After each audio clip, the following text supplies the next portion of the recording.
Bonjour à tous, je m'appelle Pauline, je suis la fondatrice du blog devenirogeo.com et aujourd'hui on se retrouve pour une nouvelle vidéo sur cette chaîne YouTube. Pour aujourd'hui on va parler d'un sujet que j'avais envie d'aborder depuis longtemps et pour vous le présenter, je vais vous parler d'une situation que j'ai vécue quand je voulais passer les concours. J'étais encore en terminale et il y a un de mes collègues, un camarade, avec qui je discutais un peu et quand je lui ai dit que j'allais passer les concours pour devenir éducatrice de jeunes enfants, il m'a dit tu vas faire 3 ans d'études pour changer des couches. Et ce jour-là, j'ai eu envie de répliquer, j'ai eu envie de lui dire que c'était bien plus que ça, mais sauf que j'arrivais pas à trouver mes mots, j'arrivais pas. Bref, j'ai rien dit et je l'ai toujours un peu regretté. Cette histoire, vous l'avez déjà peut-être entendue parce que j'en ai déjà parlé dans des interviews ou sur des articles du blog. Mais du coup, ça m'amène à la question d'aujourd'hui. Est-ce que 3 ans d'études, c'est trop long pour apprendre à changer des couches? Et surtout, est-ce que EJE, c'est vraiment apprendre à changer des couches?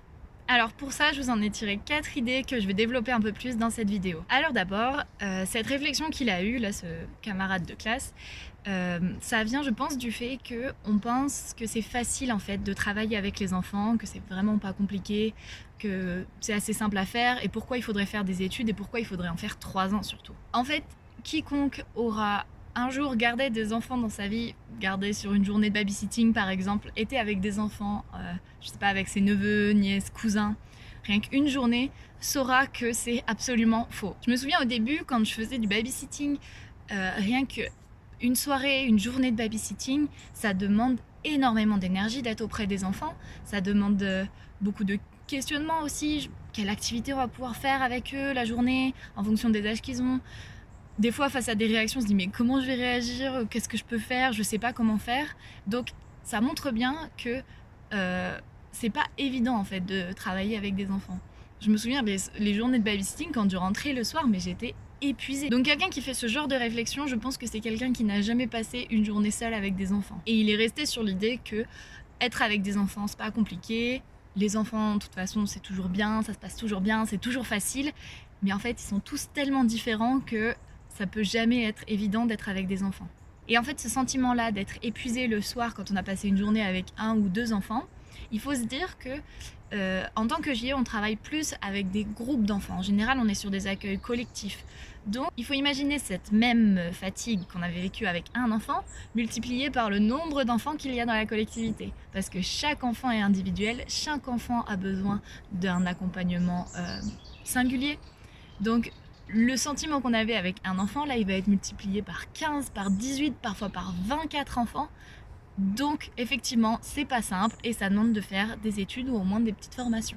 Ensuite, la deuxième idée dans ce qu'il m'a dit, c'est est-ce que garder des enfants, c'est vraiment que changer des couches? Alors, effectivement, quand on est avec des enfants, surtout des jeunes enfants, on est là pour répondre à leurs besoins. Donc forcément, il y a des moments où les enfants ils ont besoin de manger, où ils ont besoin de dormir et ils ont besoin d'être propres. Donc on va changer la couche, c'est quelque chose de normal. Par contre, c'est pas les seuls besoins que peut avoir un enfant. En fait, ça me fait penser à une histoire, en fait, quelque chose de vrai. Il y a un théoricien qui s'appelle Splitz qui a fait une étude dans un orphelinat pendant le siècle dernier. C'était juste après la guerre. Et en fait, dans cet orphelinat, ils se sont rendus compte que les enfants, ils se laissaient mourir, ils mouraient et ils savaient pas pourquoi. Donc Splitz est venu et ce qu'il a constaté, c'est que les enfants, ils étaient très bien nourris. Donc tout était millimétré, ça correspondait à leurs besoins, il n'y avait pas de souci. Ils pouvaient dormir puisqu'ils restaient dans des berceaux. Ils étaient changés quand ils avaient besoin, mais ils se laissaient mourir. Et en fait, Splitz, il a appelé ça l'hospitalisme. C'est le fait que, ok, on a répondu aux besoins physiques de l'enfant, mais on n'a pas pris en compte tous les besoins affectifs qu'il y avait derrière. Et les enfants, ils ont besoin de relations individuelles avec les adultes. Et là, les personnes qui prenaient soin de ces enfants ne faisaient pas ça en fait. C'était s'occuper d'un enfant comme un objet qu'il faut tenir propre, qu'il faut donner à manger, mais à aucun moment ils prenaient en compte le fait que les enfants pouvaient avoir aussi des besoins affectifs. Donc une fois qu'ils se sont rendus compte que c'était ça le problème, ils se sont mis à mieux prendre soin des enfants, autant d'un point de vue physique que d'un point de vue psychique, et ensuite ça a été beaucoup mieux. Bon, cette histoire, je vous l'ai fait un petit peu rapide, mais c'est pour que vous compreniez l'idée que les enfants n'ont pas que des besoins physiques. Il y a aussi tous les besoins psychiques. Je vous l'ai déjà dit, un enfant, il a besoin de relations individuelles. Tant qu'il est petit, il a besoin d'individualité. Mais le paradoxe, c'est que quand ils sont petits, on les accueille dans des groupes collectifs. Et souvent, les EJE travaillent, comme je vous l'ai dit, dans un groupe collectif. Donc en fait, il va falloir voir comment on va arriver à répondre à ces besoins individuels dans un groupe collectif. Que chaque enfant, on puisse lui accorder ce dont il a besoin. Donc c'est vraiment quelque chose de complexe, c'est pas évident. Et on est toujours en train de réfléchir de comment on va arriver encore au mieux à répondre à ses besoins individuels tout en restant dans le cadre collectif. Donc vous voyez que les besoins de l'enfant, ça se limite pas à changer une couche, il y a énormément de besoins. Changer une couche, c'est une infime partie. Et en plus, le travail de l'EJE se résume pas qu'à travailler auprès des enfants. Donc par rapport au travail de l'EJE, changer des couches, c'est encore une toute petite partie. Les enfants, ils ont tellement de besoins, il y a tellement de théories autour de ça, il y a tellement de choses à comprendre autour de ça, que oui, il faut bien 3 ans pour arriver à comprendre quels sont les besoins d'un enfant et comment on peut y répondre. Ensuite, le troisième point que j'aurais pu dire et lui répondre ce jour-là, c'est que les EJE ne travaillent pas que avec les enfants. Bien sûr, c'est vraiment le cœur du métier de travailler avec les enfants, mais il y a aussi tout ce qu'il y a autour. Et quand on regarde la formation d'éducateur de jeunes enfants, elle est tournée autour de 4 domaines de compétences. Et en gros, il n'y a pas que l'enfant, il y a aussi la famille, il y a aussi les équipes, le travail en équipe, il y a aussi les partenaires.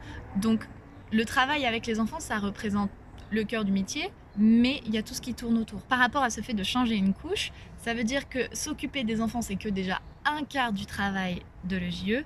Et en plus, vu tout ce qu'on a vu de tous les besoins, de toute la façon possible de faire, de prendre soin des enfants, c'est une infime part du travail. Et enfin, quatrième point, est-ce que 3 ans c'est vraiment trop long pour apprendre à faire tout ça? Bien sûr que non. En fait, sur tout ce qu'on va apprendre, il va falloir d'abord l'apprendre, le comprendre, le voir sur le terrain, le faire, le réutiliser, savoir réfléchir autour de ça pour savoir qu'est-ce qu'on peut mettre en place. Ça demande vraiment du temps juste pour une chose, faire ce processus-là sur une chose. Alors imaginez sur toutes les choses qu'on apprend. C'est pas pour rien que sur les 3 ans de formation, il y a quasiment la moitié qui est sur les stages. C'est parce qu'il faut voir, il faut pratiquer, il faut faire pour ensuite pouvoir nous-mêmes réfléchir et trouver des nouvelles solutions. Et ce processus-là, ça marche aussi pour changer des couches. Il n'y a rien d'évident dans changer une couche. Je suis sûre que lui, s'il me l'a dit, c'est qu'il l'avait jamais fait.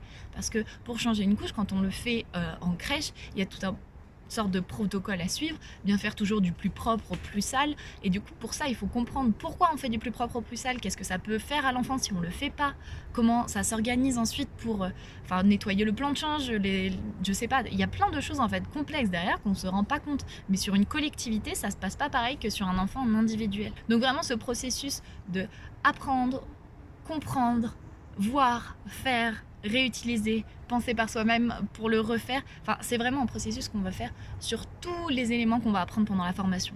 Et il y en a tellement que oui, il faut bien 3 ans pour les faire. Pour conclure cette vidéo, si vous aviez un doute jusque-là, 3 ans, effectivement, c'est pas trop long, c'est juste ce qu'il faut. Et même parfois, ça peut être plus si on a besoin de plus. On peut continuer ses études si on veut continuer d'en apprendre plus, parce qu'on peut toujours apprendre plus sur le développement de l'enfant et sur comment on peut l'accompagner au quotidien. Si vous voulez mieux comprendre ce que c'est que le métier d'éducateur de jeunes enfants et ce que c'est que la formation, vous pouvez aller sur mon blog devenirego.com. J'ai mis le lien dans la description. Donc vous pouvez aller voir et vous apprendrez plein de choses via tous les articles. Et si la formation d'éducateur de jeunes enfants vous intéresse et que vous voulez réussir les concours de sélection, vous pouvez sur le blog télécharger le pack info concours qui vous donnera tout ce qu'il faut savoir de la sélection à la formation d'éducateur de jeunes enfants. Allez le télécharger, il est gratuit. Si vous voulez être informé quand les prochaines vidéos sortiront, vous pouvez aussi vous abonner à la chaîne. Et moi je vous dis à bientôt pour la prochaine vidéo.